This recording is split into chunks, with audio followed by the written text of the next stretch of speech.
We see an expert to check up on our health. We see an expert to check up on our car. Why don't we do the same with our finances? Jump online and book a free personal financial health check with Jeff Bowman from Wealth by Design. Knowledge is power. Follow the link on edgeradioaustralia.com. Design a future for you and your children. Wealth by Design. Indeed, it is time for Wealth by Design. The gentleman, the man, the myth, the legend beside me here, the man behind Wealth by Design, it is Jeff Bowman. Great to see you, buddy. Thank you very much, Aaron. Thank you very much indeed. Always a pleasure. Now, but before we introduce our guests, what's going on with the competition with the shirts, mate? I mean, really? Well, the City Beach was blown over by a tornado. Was it? It's glim. It's floods everywhere. Although I'd brighten the show up. You've done it, mate. If I had some skills, I'd go surfing. But no, maybe not today. No, I had to do a quick change. I came from a Conservative meeting earlier. Right. So there we go, mate. There's just no way you can keep getting away with being the star leader of the Lair shirt. Well, we've got a guest here who's got a bit more decorum about him. He doesn't need to be outlandish and flashy like us, mate. So. Who might that be? That might be Mr. Craig Edson from Absolute Office Supplies or Comforts. Yeah. You do supply a lot of furniture, but yeah, so Absolute Office Comforts. Thank you, Craig. Thank you for having me. It's very, very good to have you on board. And as we often refer to the whole sort of modus operandi around Wealth by Design, we come across lots of different characters. We certainly do. Directly or indirectly related to, making money and who we deal with when it comes to spending our dough. And I've got to know Craig quite well through some business connections. And unlike a lot of the retailers out there, Craig's got a great little business. Very much so. He's rock and roll. Yeah, no. Been in it for a while too, hey? Long time. Yeah. 2009 we started out. There you go. 2009, yeah. And so a combination of importing and manufacturing, which I think is fantastic because I've always liked the idea of Australians being manufacturers, right? Oh, because there's so much not happening in the manufacturing space if everything's happening in bloody China. So true. Look, local jobs, okay? You're employing people, you're feeding families, and that's a really big, important thing. So, no, I'm all for it. Obviously, some things, it's a balancing act. Sometimes you need to import. But no, it's something I always want to highlight. It's just such a good thing. Local manufacturing, good on you, mate. Really. Thank you. It's not easy, but no. It has its challenges, but it's certainly much reward when you see the finished product that's not just a generic product that comes from some of those generic people or businesses that generically sell generic products or flat packs and stuff like that. So when you see the finished products that are done and made to order, it's obviously get it all right, and there's a lot of joy and happiness from the client, but also there's got to be a fair bit of satisfaction from our staff as well. So we have a WhatsApp channel now that we have for all our staff on, where we're trying to show the guys at the factory that only see it in pieces, and send them sometimes a picture of the finished product. Otherwise, it's only our installers that get that satisfaction of seeing the really good stuff. There's a very good point. Finished off. So strangely enough, and you don't know this yet, so I'm going to spring it on you. I've discovered something recently. You and I spoke a few weeks ago, okay? And I realised that a desk that I actually had made a few years ago, one of yours. Oh, is it? There you go. You would have been in business about 2 years at the time. Yeah. Okay. Could be. Yeah. And it's a pretty good thing to say. I was, until about a year and a half ago, I was still using the desk, mate. Yeah. It's still strong as an ox. And I mean, the difference between locally made and imported, I mean, not on everything, but certainly in this case, a great desk. It did the job. It's one of their biggest problems is reselling to old clients because it doesn't wear out. You shot yourself in the foot, mate. It's only when they move house or move businesses or expand and that sort of thing that we get to see them again. So, unfortunately, a lot of our clients that are in the business area, we only get to see them once, every 3 or 4 or 5 years when they expand or move office or home or things like that as well. Well, what I liked and why I used I mentioned and linked this because it was for a very specific thing. It was actually for a radio station, for a studio, and it needed to be a particular shape, right, to really genuinely work. Now, you can't get that off, something off the internet, that's just generic and made for everybody. So yeah, you guys looked after us. The curves were in the right places and the sharp bits were where they needed to be, and did the job really well. So there you go. Yep, that's good. Now, Craig, just something about ergonomics. Now, you've got a fair bit of stuff in your marketing material on your website and so forth about the quality argument for not having proper ergonomic furniture because of the cost to business and so forth. And some of the ones are obvious, I suppose. If you've got a lousy bloody chair, it gives you a crook back. It's no good. But there'll be a lot more to it. So can you expand on that a bit for us? Yeah, it's a lot of people can look at it as, and I can look at it as well as sort of seeing that some of these things you might deem as being a gimmick, or us being a salesman or a salesperson trying to oversell and make more money and all that sort of thing. But a lot of it is all about your own health. Yep. I guess these days, even in the business network groups and everywhere else, we sort of talk about having healthy operators to be great producers and keep production up within whatever the business is. So it depends. You need to have something that's works for each person, and that is difficult, particularly with companies that got a lot of different people. Of course. So how do I set up an operation for you versus you, and that's where the difficulties come in. So having chairs, for example, as you say, you need ones that are more adjustable, that you could sit in one day and then you might be able to sit in the next day. Yep. You very politely said we've got very different body types, mate. I understand. Yeah. But it's true though. You've got to be very adjustable. Your hat would always hit the headrest. Of course. But I mean, if you talk to my father, who still works in the business there and welcomes the people into there, and they say, "What's your best chair?" Well, he says your body will tell you what the best chair is. So a lot of the chairs are more ergonomic from the point of view they have more adjustability. Sure. They have better foams in their seats and cushions and that sort of thing. And then, of course, you want to put that with the desk that you're working out on. Now, we are selling lots and lots of electric height adjustable desks these days. They've come down in price, and obviously you can set that and sit and stand all the time to make yourself move, because sitting is the new smoking, as many of them say. Sitting's the new smoking. Never heard that. That is so true. I haven't heard that one. It's been around for a while. So there you go. Heard it here first today. But I mean, sitting still and not moving those hips is what's going to hurt you in the long run when you get older. So be up and down. You have to train yourself. The desk won't do it for you. You have to push the button. Okay. But I mean, obviously, there's budgets to come into consideration as well. Yep. Also, with your health and ergonomics, you want to consider the environment as far as hearing goes. So, if you've got drop ceilings, do you have an acoustic tile in the ceiling? Keep your acoustics well, particularly if you're in call centres or noisy offices. It's hard work on your staff or on yourself if you're out there listening to noise all day. Put yourself in the restaurant environment where people are hearing the banging and clanging of kitchen. I've operated machinery day in and day out. When you turn it off, the quiet, you can hear the silence. Yes. And that's where you need to rest people as well. So those environments, and then along with the furniture, there's also the atmosphere. I mean, mate, look at this. Makes you feel relaxed and good. You want to come to work every day. Mate. Well, that's the idea. That's part of ergonomics. I mean, it makes you happy to come to work every day. And you don't have any pot plants much here, but having greenery. We've got a salt lamp.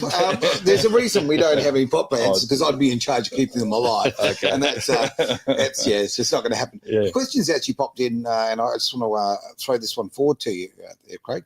Now, thank you, Lisa, for this question. Is a leather executive chair worth it? Yes and no.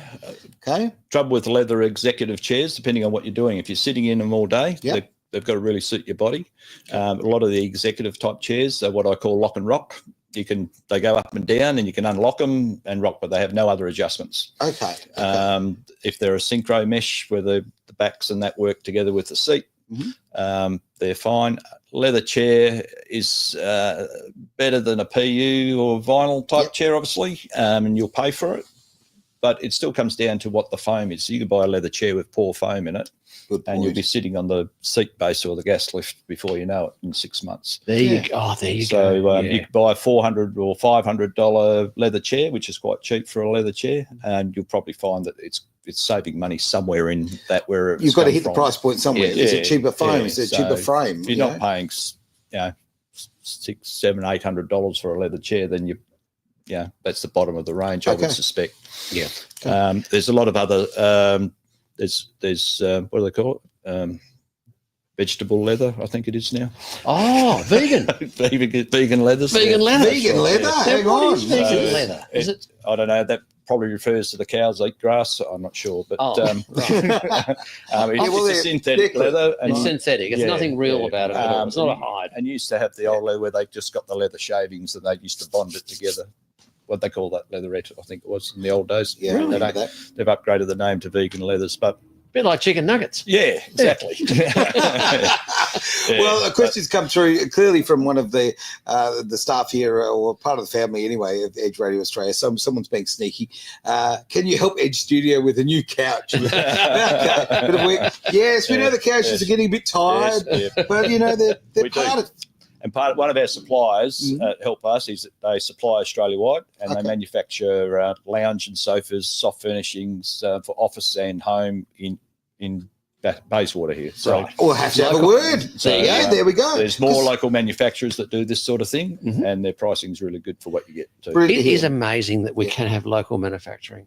Yeah. It's just so cool. Look, I spent some of my life in the furniture industry, and a lot of people want, custom made stuff, or it's not even a case if they just want it. Sometimes, look, they need to fit into a particular space. I can imagine in the office furniture industry, I mean, you've got all different shapes and sizes, like you say. Customizing is a big thing. It's not cookie cutter. So well, part of the modern design, and that comes into mental ergonomics and all sorts of ergonomics, as well as where they're having the breakout areas these days. So you can work at a desk for a while, and then you can go somewhere else, and they'll be ottomans or sofas or different sorts of chairs. You can take a 10-minute break or whatever and do something else, or make a phone call, and then come back to your desk and get into it again. It's changed so much. We used to be very much like factory hens, I guess. In the old box of everything was very the same. There was no sort of respite. But we live in a world right now where we're always in offices. This is our lifestyle. We need to get it balanced out. You got to be comfy. You've got to have the open plan system came in some time ago, as you know. And that sort of has gone through cycles. So you went from fully enclosed offices to open plan, where had 1,800 high partitions, where you're all, the battery hen thing, I guess, sort of started. And then those 1,800 high partitions come down to 15 and then down to 12. And then we had to learn how to talk to each other. Imagine that. But then we got to a point where it got very loud and we couldn't concentrate. So that person was annoying that person all the time. So then, it goes up a bit higher and backwards and forwards. But in those petitions, of course, we're all trying to save $1. So we're trying to have those petitions as cheap as possible. Sure. But if we had a petitioning system that was more acoustic, every little bit of acoustics helps make the environment much more pleasant, and much more production can be done, because you can get on the phone, you can have conversations. Hence why you see some of the bigger companies that can afford it, they're buying those sound pods, the not the soundproof, basically almost soundproof rooms, but those pod systems, where they're going to have meetings and have phone calls with clients and all that. You go somewhere else and do that. They're all hooked up with electrics and data and all that sort of thing. You can operate it as an office within the office. Well, we've obviously had those in radio for a very, very long time. We used to call them a dead room, and I mean, it's amazing. I mean, the sound is so crisp and that sort of thing, but you're not disturbed. You get things done. And I never before thought about that in an office environment. So, when Jeff comes to visit me, I'll put him in one. Yeah, that's right. Lock him in the corner away. Release vacation. So it's just there to get away from the noise. So this is something you're involved with, or we've got those products as well, and supply all those sorts of products. We've often at our businesses we merged in Stefan's, my business partner, Absolute Office Interiors, merged in with our initial Office Comforts to become Absolute Office Comforts about 6 years ago. And we've been able to bring different skills and products into it. So we've worked on the theory of attempting to be a one-stop shop. Yep. So, if you need an office fit out, then we've got partners and suppliers that can build the partitioning, the walls, the glass, the flooring, the carpet, the ceilings, and all that sort of thing, right down to electricians, plumbing, and all that sort of thing. So we can putting do all the points in for the computers. Yeah, we can do thing. your kitchen areas, your vanities for your toilets. I'm just finishing one up at Cable Layers Australia at the moment, where we've ripped out the old kitchen, put a new one in, ripped out the vanities, put new vanities in, recarpeted, all new furniture, height adjustable desks throughout, boardroom tables, glass, new boardroom for them, which we do for many companies. And I should say, talk about making desks to specific those. We've done the control desks for the up north for Roy Hill, and their offices at the airport here, and they're about 3 meters long, 1,200 deep, and they're done in a bit of a half shape. They've got holes in them. They've got 5 height adjustable legs bringing up, because they've got about 12 screens across, mounted on the desktop. That's all got to go up and down as they stand there and operate everything that's up north in the Pilbara. So it's a specific type of product for a specific type of job. So we pride ourselves in trying to be specific. That is great. So planning is a big part of your operation. Yes. You can't do a job for Roy Hill with all that without sitting down with them and your whole design team and going, well, here's the black bit of paper and let's get into it. And that's part of our service as well. We've got in-house interior designers to help talk you through different colours, who will do 3D drawings. I mean, these days SketchUp is such a great program for that sort of thing. And then we've got programmers and designers that are also programming the made-to-order through to the CNC machine, so into the software that takes it to the CNC for cutting. So my biggest challenge is trying to employ people in there that are smarter than me, and if I can get everyone in there that's smarter than me, that's good. And they do a really good job. They've got a lot of skills. So Craig, you're not just out the back with a jigsaw, mate. Like, clearly. No, I wouldn't. My staff wouldn't let me touch one. Well, a lot of it's very computerized, isn't it? And it's expensive. Laser measuring and cutting, and the CNC stuff's incredible. It really is. It just takes everything to another level, because your precision, and the fact that you can replicate so well, which is not something that they used to have to do with jigs and all of that to a much bigger extent. I would assume anyway. But now with CNC, everything's made so exactly that you're building a Lego set. Right? Now that acronym, Aaron, you've used there, computer. Hang on, design. You're probably at that computer design. Hang on, the CNC. CNC. What does it stand for? What's it stand for? Oh, gosh, I've even had to think about that for years. You put me on the spot. I thought it was I know. CNC. The old jargon. Well, CAD is computer assisted design. Computer. Yeah. So, CAD. Computer something cutting. Probably. Yeah. But they're big in their expense. Where does that equipment come from? Is it like German made or? Well, originally a lot of it was European made. Italy big in those sort of machines, as well as Germany in the past. And of course now is the same with everything. China, because Europeans have taken their technology to China 15 years ago or more, shared it around, and everything's been superseded. But we bought a new CNC 2 years ago now. From local supplier, but it's made in China, but it's using a lot of European tech. Well, not so much the tech, but even the parts. Even the parts, the running gear. So it's a bit like, having a truck with a Road Ranger and a Cummins in it. Gotcha. Standard sort of running gear through it. So if something does break, we don't have to go and reinvent it or find where it was made. It's or off the something shelf. like that. Great. Another question in here, and thank Lisa for these questions. Is there a particular plant that you recommend? This is obviously from before when we're talking about the ones that I kill, but things that are good for an office environment, I guess. Yeah, mother-in-law's tongue is the simplest answer. Don't look at the ones in our showroom. Dad feeds it about once every 6 months and survives still. Mother-in-law's tongue is an interesting plant. It's very low care, obviously, as everyone would know, but its ability to clean the air if you want to look it up, I didn't know this. It's the best. It's the best plant. I'm pretty sure it's the best plant. If it's not the best, it's up amongst the best plants. Right. To purify and clean air within an office. Mother-in-law's tongue. Well, I had a mother-in-law whose tongue I wanted to silence a lot. But there you go. I didn't even know. So I've heard of it as so there's planter trays out there that you fit pot plants in. You just have mother-in-law's tongue, but you can put whatever you like in there to make it look nice. But do they flower? Excuse my ignorance. No, they're just a green. Just a cactus. They're basically. a cactus. Okay. Yeah. But that's why they live so easily in an environment that if you don't water them, they still survive. Somehow. Yeah. Wow. But they clean the environment. That's they clean the air. Well, they would. Okay. Yeah, they would survive in our office. There's a couple of blogs on our website you could check out. I better actually. As I say, look, I'm weak in particular areas. I'm not good at doing the dishes either. So no, look, but it is interesting because we look at this whole thing. Well, I do now. Okay, differently. Back in the old days, okay, it was kind of, we needed desks for this or that or whatever. Okay, now you've got to kind of look at the whole big picture.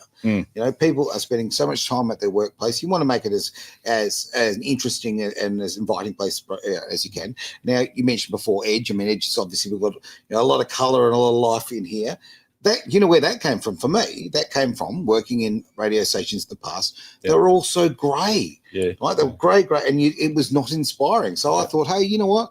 When we do this, let's have lots of colour, let's have fun, let's have lots of interest. So you're inspired, right? It gives that to you. I like it. And I tend to think a good, well-designed office space is going to do a similar thing and at a higher, raise the level of your productivity, right? Yeah. And like I alluded to the fact that ergonomics is more than just sitting, how you sit at a chair or what your type of chair is. It's a bigger picture than that, but also you've got to do the difference between function and design. Sure.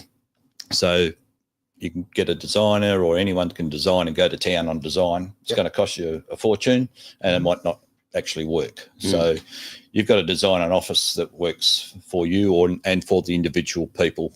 Yeah. So the train controllers at Roy Hill, they don't want a 1500 by 800 desk that's got, it's not built right for it. You've got to give them the right stuff. Otherwise, you're not going to get the production out of them. And the other interest there is when we're manufacturing, even with our boardroom tables and things like that, we're looking at different ways of using the materials that we use every day to make that boardroom table different. So having negative detail tops and all that sort of thing. We're looking at, in this area here, to make it softer and more acoustic, there's a product called Eco Panel. Now, you can buy just a plain grey colour and just run strips of it around the wall.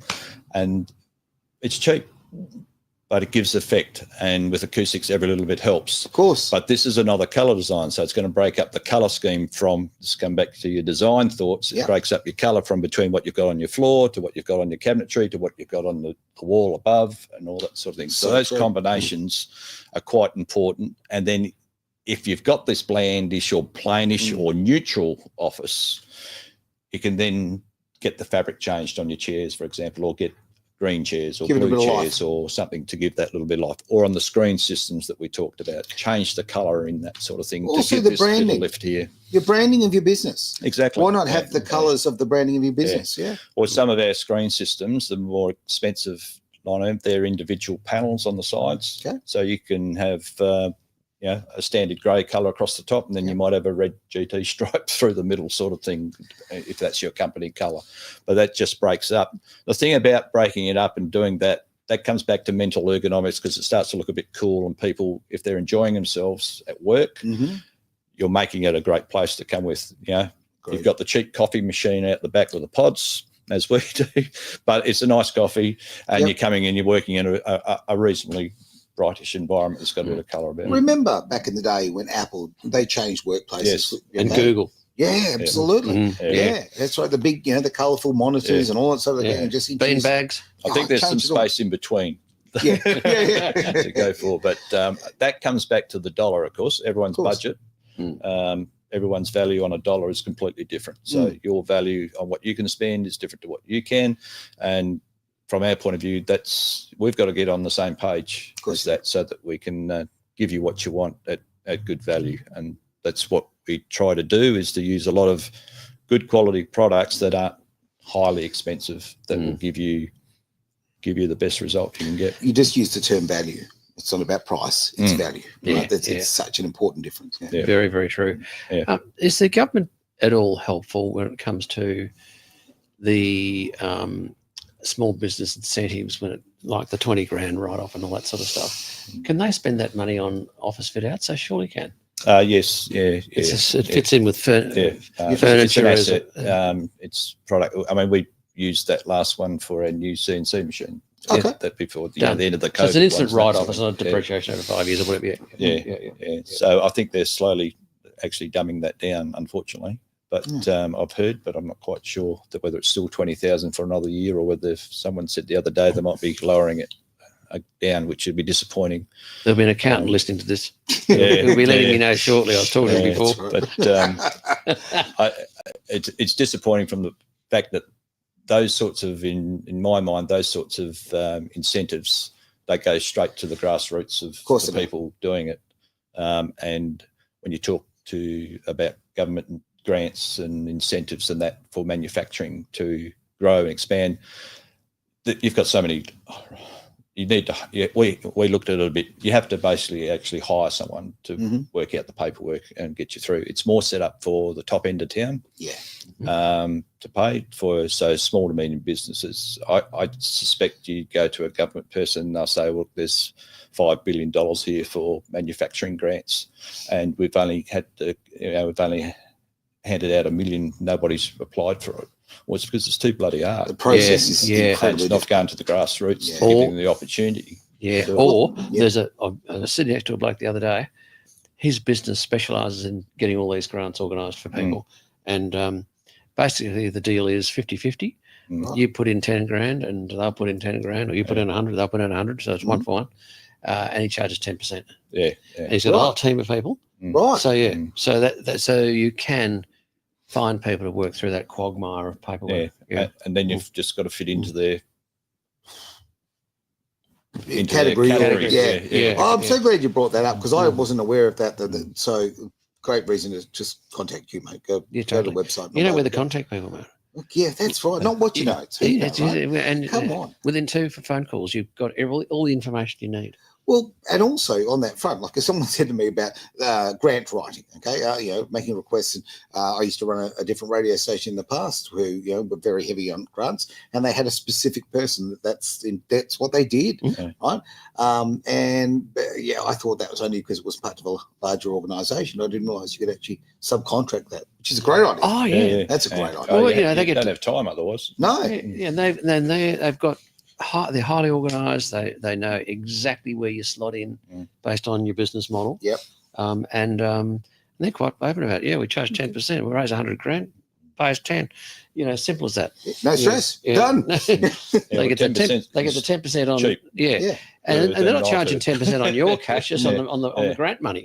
Yeah. So now, Craig, tell me whether I reckon you're fairly quiet way about going about and achieving quite a lot might have something to do with your farming background, because most of the cockies I know, they're pretty bloody measured, damn straight, and they're good strategic thinkers, and when they turn their hand to another business, if they come to town after selling their farm, they're generally pretty onto it. So I think you fit into that category. Do you reckon their farming backgrounds helped you in your new business world? Now you're a city slicker and I still had to learn some hard lessons along the way, but as everyone does. But the fresh eyes coming from outside, I think growing up in the country, either be on the farm or in a rural community, where basically rural communities develop their own community as far as building sporting complexes and local cemeteries and airstrips and all that sort of thing. Everyone's involved. So you've got to come up with a solution all the time. You can't just run down the street or from the back paddock, go and get a piece that's broken. You've got to think outside the box. So I guess I look back thinking that's been very helpful. If I've got any of my Jerramungup friends listening now, they'll just be laughing themselves off, saying, "You idiot, you couldn't think straight." Well, you see, you've got the farming angle, right? I love the fact that we've got in common the car thing, mate. Like, come on, you've got a couple of beautiful toys and old school stuff. Old school EH. You've got an EH. Yeah. That's awesome. It's been a long time trying to do something with that. Lack of time. Yeah. But I have got it. It's a 64. Grey motor? EH 173 red. First the reds, red. That's the difference. There we go. No, sorry, 179 red. Okay. 179 red. Right. Yeah. 179 red, and it runs. So when I bought it, I was able to drive it, except the brakes didn't work too well. Cleaned out. Well, I cleaned it all out and got it going. Yeah. So now we've got it stripped down, and my son has helped put the engine back together so far, and we've got it sandblasted and ready for painting. Oh, that'd be fantastic. What colour? So it was originally one of the blue colours with the white roof? lid. Yeah. Yep. Okay. The powder it's blue got green leather, green seats in it, and green upholstery, that darkish green. So I need that aqua turquoise type bluey green colour. Should be nice, mate. No so no seat belts, no headrests. No, it's got seat belts. Oh, righto. No headrests. Yeah. Bench seats. Bench seat. Yeah. Automatic. Yeah, room for 6. Look at that. Mm? Yeah, room for 6 people. Yeah. Got a bench seat front and back. Automatic driveways. Drive-ins. Drive-ins. Yeah. Steering on the yes. Yeah. Gear stick on the column. Yeah, gear stick on the column. That's what I'm trying to say. Yeah, cool.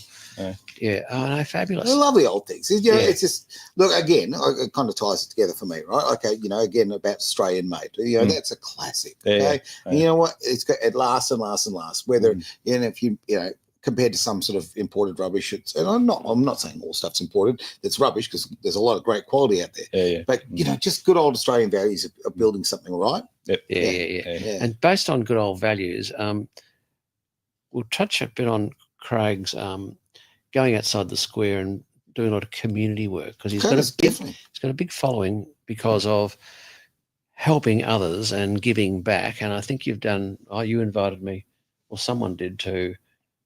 It was a function for prostate cancer, I think, recently. Yeah. So give us a bit of an idea of what you do in that sort of world.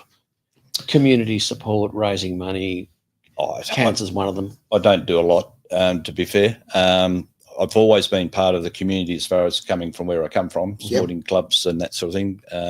Everybody was and was part of raising money, whether that be going on working bees, doing cement pours, and we took down, I don't know, 150, 60, 80 miles of old telephone lines to raise money to build the new entertainment centre at Jerramungup. To raise money, Telstra paid us, and we cut up the posts for strainer posts sold to the farmers and gave the copper wire back, and that took us months, but groups just went out and did that in our spare time. Had a lot of fun doing it as well, but that helped, build those. So coming to Perth, sort of still got that, where you like to be involved in that club environment. Mm-hmm.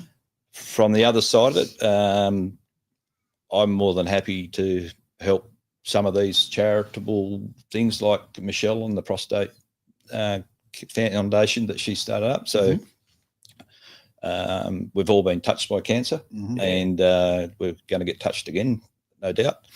But Michelle's gone about it in a nice sort of a way, where she's out there trying to support people who are suffering from it, and that sort of thing. She's not out there to try and stop it or cure it or anything, but she's out there to help the people. So anything we can do, and because I'm part of the Roswine Bowling Club, we've got a facility there that we can use. So it's a bit like just having contacts around the place. I can't think of anything else off the top of my head at the moment, but I'm more than happy to help with those sorts of things. That is great. It's something everyone should enjoy and have fun doing, and not look upon it as a chore. Yeah, that's right. Give back to the community, mate. You're part of it. And it gives a lot to you as well. I mean, these are things, you feel a lot of pride to be involved in these. Well, it's a big job trying to get for these people, and for anybody, whether it be a sporting body or not, these days. There's so much choice out there, It's true. the younger generation, or they've got so much choice and so many other things to do, and we're in a world of financial tightness, I suppose. So, it's hard work to get funds raised for all these sorts of things. And the bigger companies in town, even my big suppliers that I've gone to get support from, donating money to some of these causes, and that the big companies will tend to hide behind the fact that they support the large organisations such as the McGrath Foundation. Sure. And all that. Now, that's not a bad thing. Oh no, I know where you're coming from. Thing, but they won't come down and support the little foundations, or the mums and dads that get off their bum and do what Michelle's doing and that sort of thing. She's going to work really hard to get support until she becomes a big name. Yeah. So that's disappointing. I find that there's international or national companies that are supplying the community with products here in Perth and Australia, that they can't distribute some of their help that they give to some of the smaller charities around, the local people that are struggling, rather than making sure they got their name up in lights. It's a very good point. It is. It's between the difference between virtue signalling and actually genuinely caring, right? And no, look, tip the old hat to you, because companies here in Perth or right across Australia, those mid-level small business, all of that, who actually are looking after the grassroots stuff. Yeah. That's really important, mate. Yeah. It really is, and it shows it's genuine.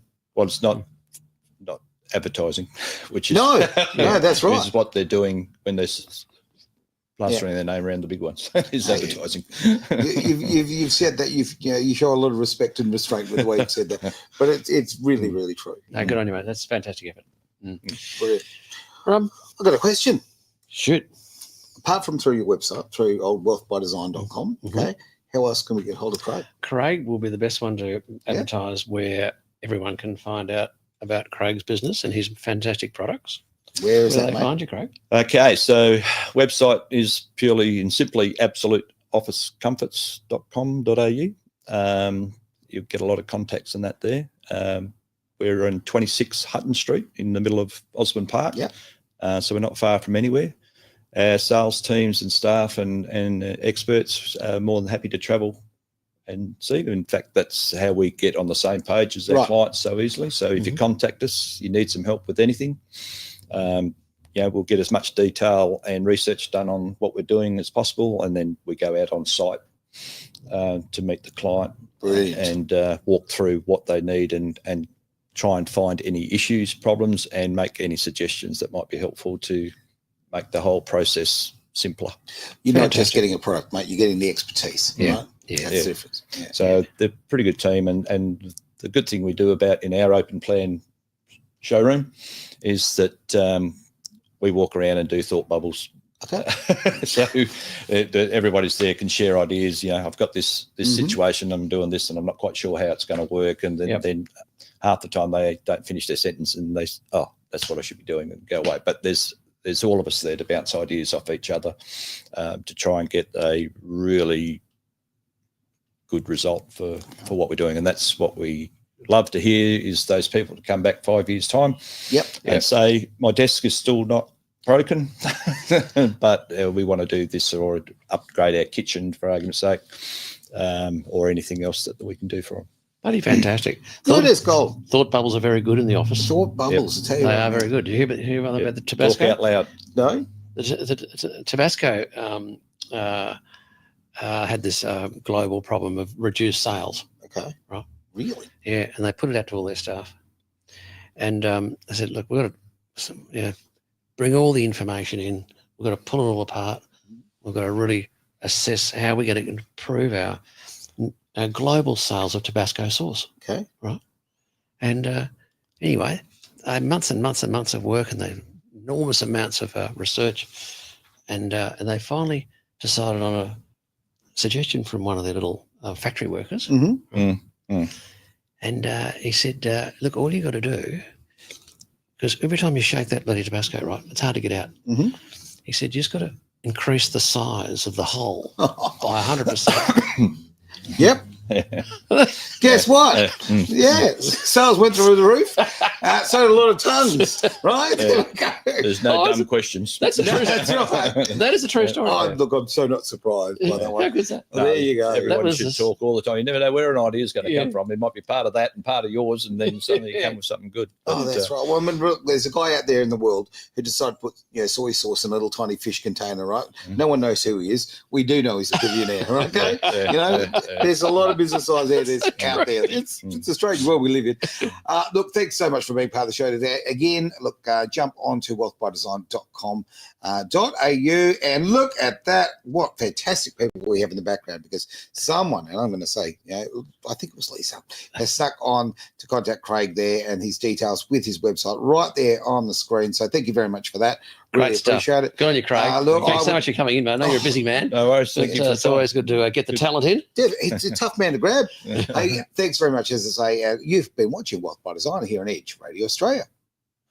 We see an expert to check up on our health. We see an expert to check up on our car. Why don't we do the same with our finances? Jump online and book a free personal financial health check with Jeff Bowman from Wealth by Design. Knowledge is power. Follow the link on edgeradioaustralia.com. Design a future for you and your children. Wealth by Design.